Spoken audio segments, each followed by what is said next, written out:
I've told this story maybe 4 times in my whole life. Not because I forget it. I could never forget it. I just don't trust most people to hear it right. They want a hero. They want a movie. What I lived through was slower and dirtier and stranger than any movie, and the girl at the center of it wasn't a hero the way people mean that word. She was just very, very good at one terrible thing, and she carried it like a stone in her chest for the rest of her days. Her name was Sella, that's what we called her anyway. I don't think it was the name on her papers. Out there in the mountains, half of us went by something that wasn't ours. Names were a thing you left behind with your other life, the soft one, the one with bedsheets and birthdays. I was her spotter. That means I was the one beside her, eye pressed to a scope, reading the wind and the ground and the way the light bent over distance. A sniper without a spotter is like a hand without a thumb. We worked as one animal with 2 heads. I called the numbers, she made them true. But I'm getting ahead of myself. Let me back up to the cold. It was always cold up there. That's the first thing your body remembers before the fear even. We were dug into a ridge above a valley called the Throat because that's what it looked like on the map, a narrow gap where 2 ranges nearly kissed, and a river ran through it like something being swallowed. Below us, maybe 1.5 kilometers down and out, the enemy held the valley floor. They'd held it for 3 months. We'd been trying to pry them loose the whole winter and getting nowhere but funerals. I want you to understand the distance, because the distance is the whole story. When people hear sniper, they picture a man on a rooftop dropping someone across a street. 200 meters, 300, that's a real thing and it's hard enough. What we were looking at down in the throat was a different universe. From our hide to the far side of that valley where the enemy command kept its forward post was a number I still don't like saying out loud because people think I'm lying. It was past 2,000 meters, past 2 kilometers. At that range, a bullet isn't a bullet anymore, it's a guess. You fire and the round is in the air long enough that you could draw a breath, hold it and let it out before it lands. The earth itself moves a little under it. The wind, which down here on flat ground you'd call a breeze, becomes a river you cannot see, pushing the round sideways the length of a bus. And the valley had its own weather, warm air coming off the river, cold air sliding down off the snow, the two of them braided together so that the wind at our muzzle was nothing like the wind halfway out, which was nothing like the wind at the target. The men on the ridge had a saying about that valley. You can shoot into the throat, they'd say, but the throat decides what it swallows. Meaning, don't bother, nobody's making that shot. And they said that to Sella's face, more than once. She was small, I should mention that because it mattered to the men and it shouldn't have, but it did. She came up to about my shoulder, thin wrists. She had a way of going so still that you'd forget she was in the room and then she'd say something dry and flat and you'd remember. She didn't talk much. When she did, it was usually a correction. Your range to that rock is wrong, she'd say to some loud fellow boasting about his marksmanship, and she'd be right and he'd hate her for it. There was a lieutenant, I won't pretend I've forgotten his name, but I'll keep it out of this, who couldn't stand her. He was the kind of man who decided how the world worked when he was 19 and never updated it. To him, a girl on the line was a story he was waiting to end badly. He'd say things, not even cruel exactly, worse than cruel, dismissive. When the real shot comes, he told her once in front of half the unit, we'll give it to someone with the shoulders for it. As if the rifle cared about shoulders. As if the wind checked your chest before it pushed your round into the dirt. Sella didn't answer him. She just looked at him a second too long, the way you'd look at a stain on a wall you'd decided not to clean, and then she went back to cleaning her bolt. I asked her about it later. We were sharing the last of a cigarette, which is a thing you do up there even if you don't smoke, just for the warmth of the small fire in your hands. I asked her why she let him talk to her like that. She thought about it. She always thought before she spoke, like words cost money. Because the valley doesn't care what he thinks of me, she said, and neither do I. The valley's the only one I have to convince. I've turned that sentence over in my head for 30 years. So, the cold, the distance, the men who didn't believe. That was the world we were living in when the word came up the mountain that something was happening across the throat. It started with the antenna farm. For weeks the enemy's forward post had been a quiet, ordinary thing, a cluster of sandbags and a stone shed they'd reinforced, a few soldiers we'd watched through our optics out of boredom, nomming them, inventing lives for them. The one who always limped we called the postman because he was forever carrying things back and forth. The fat one we called cook, you do that to pass the hours. You make the enemy into people, which is a strange thing for a sniper to do when you think about it, but the mind needs something to chew. Then over about 4 days the post changed. First, more antennas, tall ones, the kind that means somebody important is coming, somebody who needs to talk to a lot of other somebodies. Then a fresh ring of soldiers, alert ones, the kind who scan the ridgelines instead of slouching against the sandbags. Then vehicles we hadn't seen before parked nose out for a fast exit, which is what careful men do. I remember Sella lowering her scope and saying very quietly, "Someone's coming who's worth protecting." We reported it, of course we did, and the answer that came back up the line was, "Watch and wait, don't engage, identify." So we watched. For 2 more days we lay in that hide, barely moving, pissing into bottles, eating cold, taking turns at the glass while the other one tried to sleep in a hole in the frozen ground. You learn a person lying next to them like that. You learn the rhythm of their breathing, the small sounds they make in their sleep. I learned that Sella slept like a soldier, light, ready, one hand always near the rifle, but that sometimes near dawn she'd murmur a name. A child's name, I thought. I never asked. Some doors you don't open out there. And then on the 7th morning they arrived. I'll tell you exactly how it looked because I've never gotten it out of my head. The light came up gray and flat. No sun, just the sky going from black to the color of dishwater. Mist sat in the bottom of the throat along the river, and as the air warmed it began to lift, peeling off the water in long, slow sheets. Through the moving mist, we watched 3 vehicles come up the valley road and stop at the forward post. Doors opened, men got out. You can tell rank from a long way off if you know how to look. It's not the uniform. At that distance a uniform is just a smudge. It's how the others move around a man. The soldiers at the post didn't slouch toward these 3. They folded toward them the way grass folds toward a heavy footstep. They straightened. They stopped what they were doing. The whole post rearranged itself around 3 figures the way iron filings line up around a magnet. 3, Sella breathed, look how the post bends to them. I was already counting, already reading the ground. The professional part of my brain had taken over, the cold part, and it was saying numbers while the rest of me sat very still and understood what we were looking at. We'd been told there was a planning conference moving through the sector. A push was coming, theirs, a big one, the kind that was going to roll over the thin, tired line of men holding our side of the country. The brains behind that push were 3 commanders who almost never traveled together because no army with sense lets its 3 best generals sit in the same room. Too much risk. Lose the room, lose the war. But the war was supposedly already won in their minds. The valley was theirs. The ridge was just a few stubborn ghosts who couldn't make the throat. They felt safe. That's the thing about safety, it's the most dangerous thing a soldier can feel. So they'd let their 3 best men stand together in the open on a morning when the mist was lifting, 2 kilometers from a girl with a rifle. I got on the radio, I kept my voice flat. I described what we saw, the 3 figures, the way the post deferred to them, the antennas, the careful vehicles. I requested instruction. There's a silence that comes over a radio that you learn to read like weather. The silence after my report was a long one. Somewhere down the line, men with maps were realizing what was sitting in front of us. I could almost hear them doing the arithmetic, 3 generals, 1 window, before the mist clears all the way and someone smart down there says we shouldn't be standing in the open like this. The voice that came back was higher up than usual, calm, careful. It asked the only question that mattered. Can you make the shot? I looked at Sele. She had her eye to the scope. She wasn't looking at me. She was looking down the long throat of the valley at 3 men who didn't know they were standing on the edge of the rest of history, and her face was doing something I'd never quite seen it do. It had gone past calm into something underneath calm, something very old and very quiet. She didn't answer right away, she was reading. That's what people don't understand about a shot like that. It isn't a trigger pull. It's a conversation with everything between you and the target. She was reading the mist, how fast it lifted told her about the warm air rising off the river. She was reading the way the long grass on the valley floor leaned and recovered, which told her the low wind. She was reading the tiny far-off flag on one of the vehicles, limp now, then stirring, then limp, which told her the wind at the target was almost nothing but not quite nothing. And she was reading the space in between, the great invisible middle of the shot, by the only thing you can read it by, experience and feel, and a kind of faith. Wind's wrong, she said, mostly to herself. It's pushing left low, but there's a band in the middle, see the birds. There were birds, a small scatter of them, lifting off a stand of trees about halfway out and curving as they climbed. She watched them like they were scripture. Middle band's pushing right, she said. It'll catch the round, carry it, then the low wind grabs it back. They almost cancel, almost. She was very still. I have to hold for the difference, and the difference is small.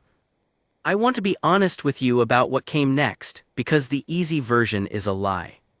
The easy version is that she nailed all 3 in 3 breaths, clean and cold, a machine. That's not what happened. What happened was harder and more human than that.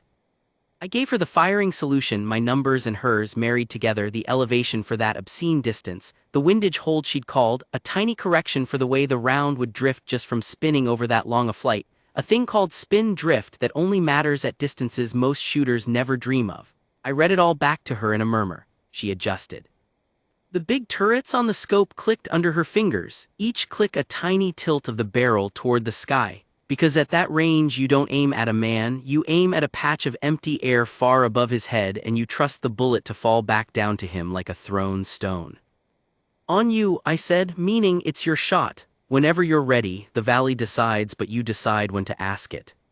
She breathed. I watched her breathe, in and a little out, and then the pause, that small held place at the bottom of the breath where a good shooter lives. Her finger took up the slack. Down the valley, the three figures had drifted together near the stone shed.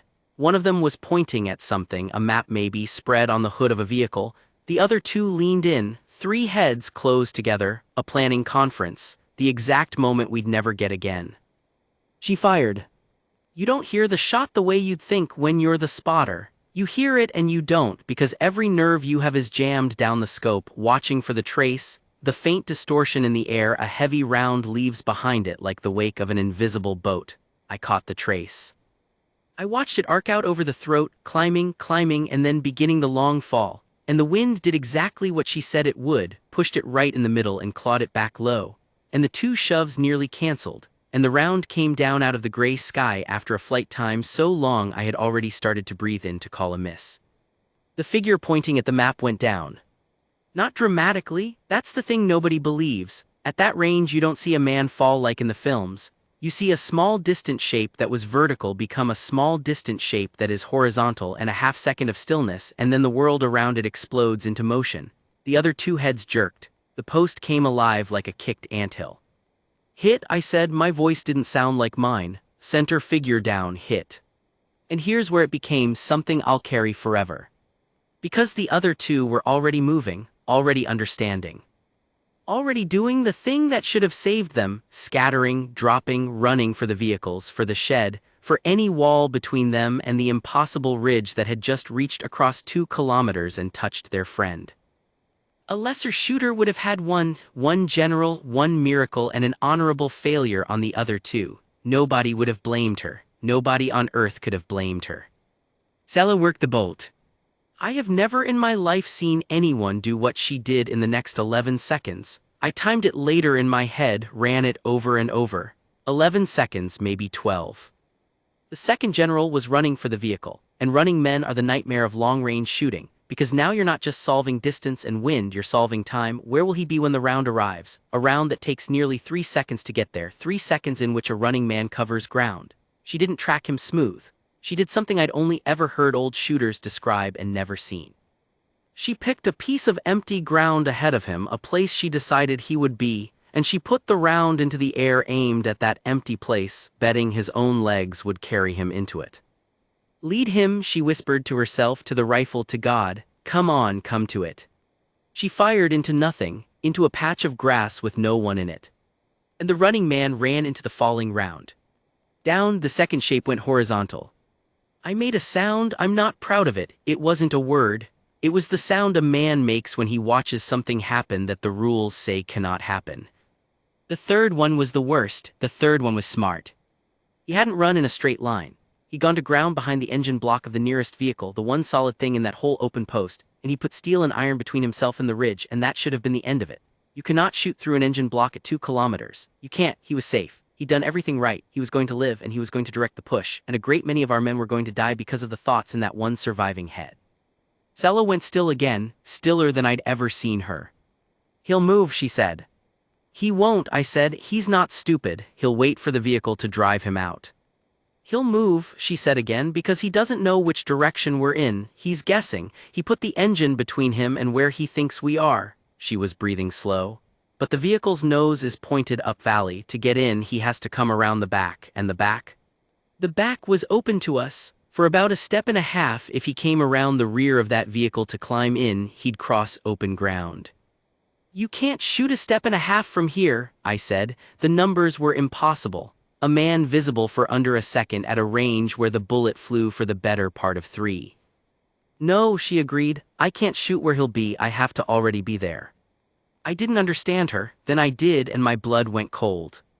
She wasn't going to react to him. A human being cannot react fast enough to thread that needle. The light alone, the sound alone, by the time her eye told her brain he was moving and her brain told her finger he'd be gone into the vehicle, gone forever.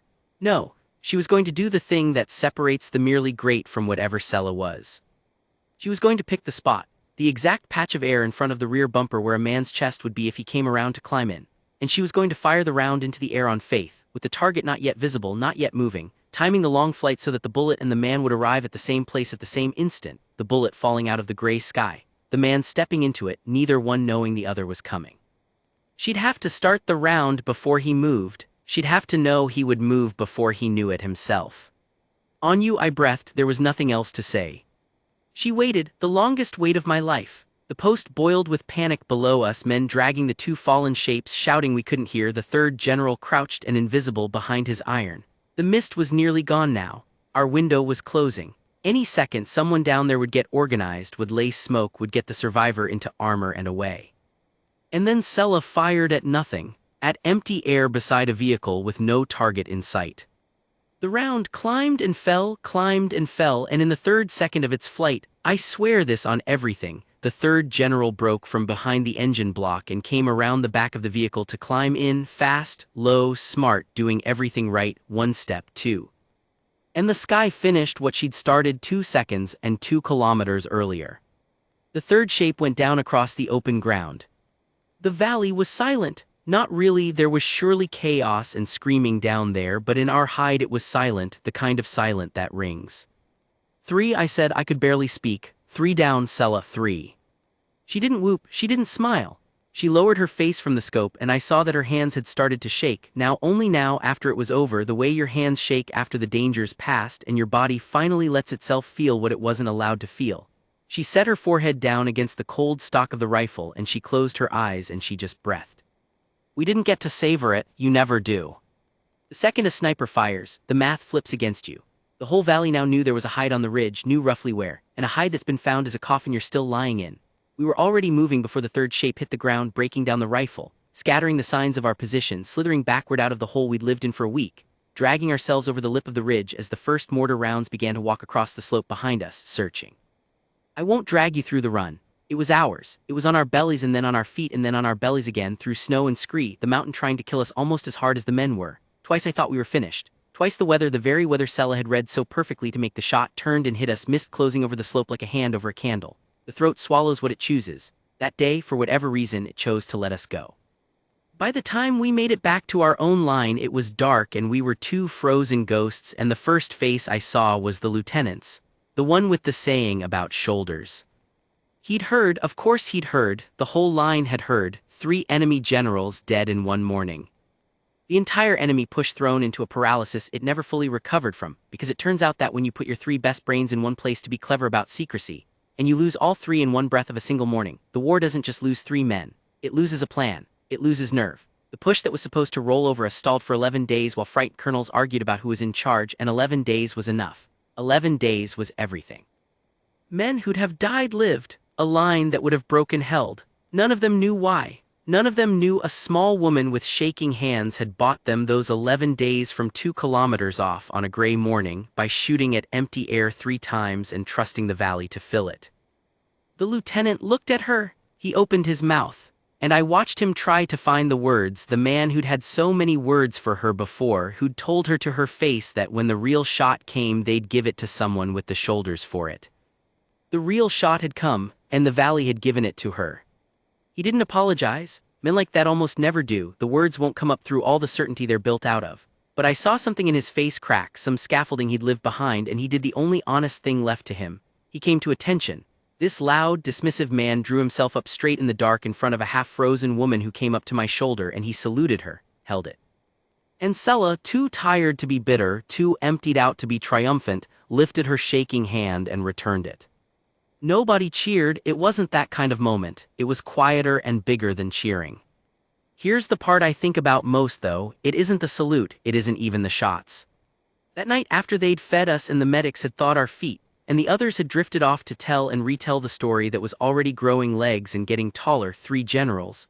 Can you believe it? In one morning I found Sella sitting alone outside, in the cold she should have been hiding from, looking back up at the dark shape of the ridge and the blackness of the valley beyond.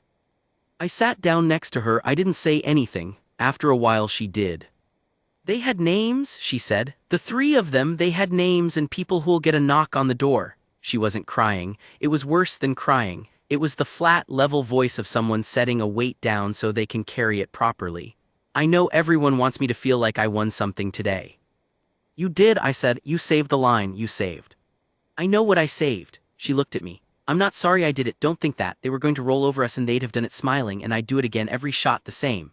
She looked back at the valley, but I'm not going to lie about it and call it glory. It wasn't glory. It was arithmetic and wind and 3 men who felt safe on the wrong morning. The day I start calling that glory is the day I shouldn't be allowed near the rifle anymore. I never forgot that. Out of everything, out of the impossible shots, the 11 seconds, the salute, that's the thing I carried down off the mountain and have kept all these years. She did make it home in the end. Not without scars, the kind you can see and the kind you can't. She never bragged. People who met her after the war, ordinary people in an ordinary town, mostly never knew. She'd let them think she'd done something forgettable in some forgettable corner of it. The few times the story came up brought by someone who'd been there, she'd go quiet and steer it elsewhere. She didn't want to be the woman who made the shot. She just wanted to be a woman. But I was there, and I'm telling you now because she's gone now and somebody should, and because the men who said no one could make that shot were almost right. Almost. The shot was impossible. Everything about it was impossible.